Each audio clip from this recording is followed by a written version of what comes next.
Синоќ започна новото издание од турнирот во Мал фудбал Малеш Куп 2024 во Берово со првите 4 надпревари.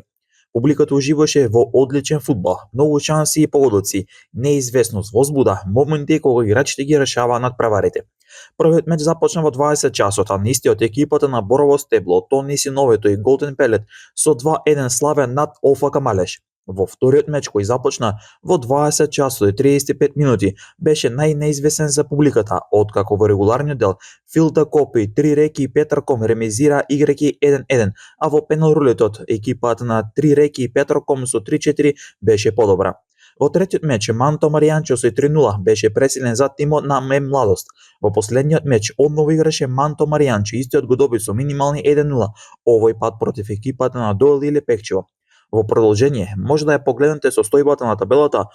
Вечера на програмата се нови 4 надпревари. Од 20 часот Електик против екипата на Дивиен Казино Делчево. 35 минути подоцна Пап Делчево против Ресторант Алфи ОФК Карбенци. Од 21 часот и 10 минути ќе започне третиот надпревар каде Ресторант Алфи ОФК Карбенци ќе се соочи овој пат со екипата на Рентакар Мечи Митрашинци. А во последниот меч Борово Стебло, Тони Синовето и Голден Пелет ќе играат против Фил да Коп. Спортска мрежа од самиот почеток и медиумски покровител на овој спортски настан.